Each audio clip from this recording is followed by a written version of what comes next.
Faut-il faire de la publicité pour son magasin? C'est le titre, très chers amis, de ce selfie d'aujourd'hui. Le Rav Mugrabi ramène au nom du Rav Chaim Issantz que plus un homme essayera de faire de la publicité pour son magasin, plus il risque d'être déçu. Dira le Rav Chaim Issantz, ce n'est pas l'affiche que je vais mettre ou l'enseigne que je vais mettre qui va faire que je vais avoir plus de clients. En d'autres termes, quelqu'un qui s'évertuerait à faire une enseigne immense pourrait malheureusement se voir sans clients et sans subsistance, alors que celui d'à côté, qui n'a même pas d'enseigne, un petit drap, où on voit à peine les lettres apparaître du magasin, verrait une affluence de clients anormale. Dira le Rav Chaim Issantz, tout dépend de ce qu'Akadosh Baruch Hu nous envoie.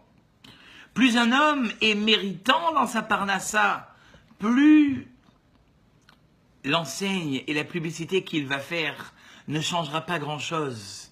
Et le Rav Mugrabi de raconter qu'à Choulon, il y a de ça de nombreuses années, il y avait un ancien avec une petite charrette qui vendait des pita falafel. Et dira le Rav, ces pita falafel étaient faits dans une simplicité la plus normale.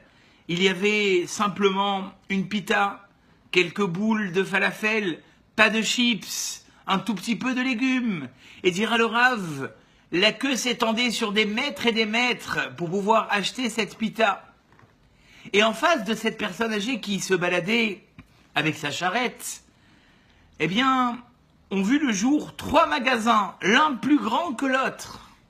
Et ils se sont mis chacun à faire des promotions gigantesques sur les falafels.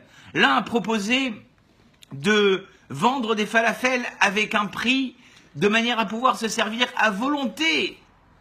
Achetez un falafel, vous mangerez à volonté. Dira le Rav, ce magasin ne s'est jamais rempli. Et le monsieur, eh bien lui de son côté, continuait à avoir une affluence tellement grande que quelqu'un qui voulait venir manger chez lui à la fin du Shabbat, le Motzei Shabbat, devait réserver sa part depuis vendredi. Un deuxième magasin ouvra et à son tour proposa même d'offrir la boisson avec le falafel. Eh bien, ce deuxième magasin ne resta pas longtemps ouvert. Le troisième qui ouvra, eh bien, celui-ci, après un mois, il était déjà fermé. Dira le Rav Mugrabi, vous aurez compris du Rav Chaim Issantz et de cette anecdote que la publicité pour un magasin ne sert véritablement pas à grand-chose. Car si Akadosh Baruch Hu a décidé que tu dois réussir dans ton affaire, tu réussiras même sans cette publicité. Et si Akadosh Baruch Hu, malheureusement, te met des embûches parce que il a décidé que ça doit être ainsi, eh bien, toutes les publicités du monde n'aideront en rien.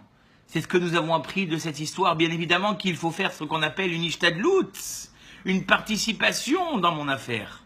Mais ne jamais croire qu'on pourra changer la donne qui a été dessinée pour nous.